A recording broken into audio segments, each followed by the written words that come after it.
Hyderabad సికింద్రాబాద్లకు tank బండతో నేను సాంస్కృతిక వారధి కడితే, ఆ తర్వాత సైబరాబాద్ అనే కొత్త నగరాన్ని పుట్టించి తెలుగు నేలకు ఆధునిక ప్రపంచానికి సాంకేతిక వారధిని కట్టించిన వాడు చంద్రబాబు. లక్షల రూపాయల జీతం గురించి ఏమారైనా కలగన్నామా? దాన్ని సాధ్యం చేసింది నా తెలుగుదేశం ప్రభుత్వమే అని చెప్పడానికి నాకు గర్వకారణంగా ఉంది.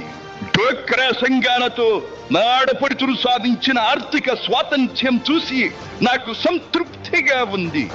గోదావరిని కృష్ణమ్మతో కలిపేది ఎప్పుడో పోలవరం తెలుగు వారికి దేవుడిచ్చిన వరంగా రూపొందే శుభదినం ఎప్పుడో అని ఆనాడు నేను పలవరించాను.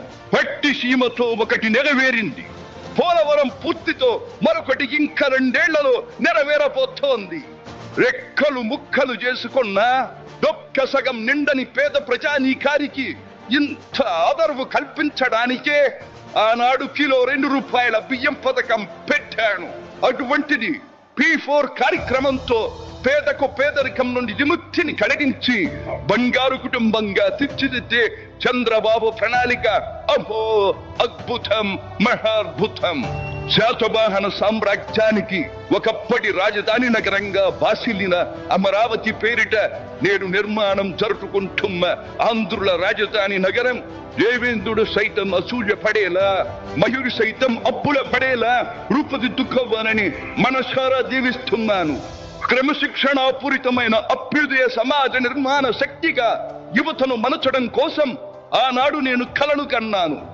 యువగణానికి ప్రాధాన్యమిచ్చి యువశక్తికి పదును పెట్టి నా కలను నేడు తీరుస్తున్నాడు నా మనవడు లోకేష్. అంతేకాదు, అధికారానికి సరైన నిర్వచనం మానవ సేవ అని ఆనాడు నేను పాటించిన నియమాన్ని నేడు గతంలో ఆచరించి పార్టీ కార్యకర్తకైనా సాధారణ పౌరుడికైనా అండగా నిలుస్తూ నా వారసత్వానికి వన్నెదిస్తున్నాడు లోకేష్.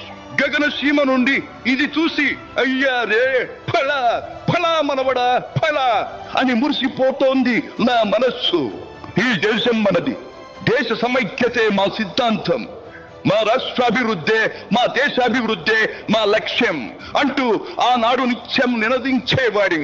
ఈనాటి వికసిత భారత్, వికసిత ఆంధ్రప్రదేశ్ గురించి వింటుంటే ఇదే కదా నేను కోరుకున్నది అనిపిస్తోంది.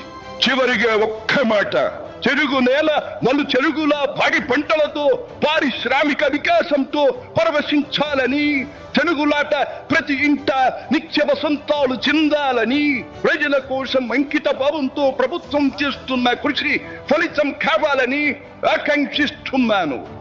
సెలవు. సర్వే జన సుఖినో భవంతు.